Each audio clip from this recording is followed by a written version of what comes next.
அதாவது எனக்கு சத்தியமா புரியல. எனக்கு 2 கேள்வி இருக்கு. ஒண்ணு, எப்படி நீங்க மாசம் மாசம் ஒரு தரமான குவாலிட்டியான த்ரில்லர் படத்தை எடுத்து ரிலீஸ் பண்ணிக்கிட்டே இருக்கீங்க? இனி எவ்வளவுதான் ஸ்டாக் வச்சிருக்கீங்க? நான் பாக்குறேன் சூக்ஷ்ம தர்ஷினில இருந்து ரேக சித்திரமா இருக்கட்டும், ஆபீசர் ஆன் டியூட்டியா இருக்கட்டும், இப்ப தொடருமா இருக்கட்டும், அல்டிமேட்டா இருக்கு. ஸ்கிரீன் பிளேயும் கதையும் ட்விஸ்டும் என்ன மாதிரி. சரி, 2வது என்ன கேள்வினா, எங்க இருந்து வில்லனை நீங்க பிடிக்கிறீங்க?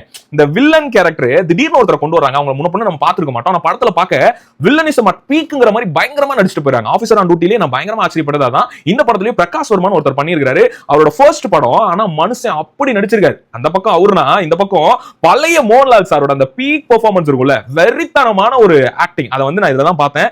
செம்மையா என்ஜாய் பண்ணேன். ஆக்சுவலி இந்த படம் வந்து ஒரு எல்லாருமே சேர்ந்து பயங்கரமா கொடுத்திருக்காங்க. வசனமா இருக்கட்டும், கதையா இருக்கட்டும், திரைக்கதையா இருக்கட்டும், சினிமாட்டோகிராஃபியா இருக்கட்டும், ஆக்டிங்கா இருக்கட்டும், எல்லாரும் சேர்ந்து ஒரு சூப்பர் குவாலிட்டியான படம் கொடுத்திருக்காங்க. அந்த படத்தோட பேரு தொடரும்னு சொல்லிட்டு மலையாளத்துல தான் இருக்கு. மேபி ஒரு மாசம் வெயிட் பண்ணீங்கன்னா ஜியோ ஹாட்ஸ்டார்ல தமிழ் டப்பிங்ல வரும். ஆனா அதுவரை வெயிட் பண்ண முடியாதுன்னு நினைச்சீங்கன்னா போய் மலையாளத்திலே பாருங்க, உங்களுக்கு நல்லாவே புரியும். படம் சும்மா அட்டகாசமா இருக்கு. பாத்துருந்தீங்கன்னா உங்களோட கருத்து என்னங்கிறத கீழே மறக்காம பதிவு பண்ணுங்க. அப்புறம் அந்த 2 கேள்விக்கு ஆன்சர் உங்களுக்கு தெரிஞ்சாலும் சொல்லிட்டு போங்க.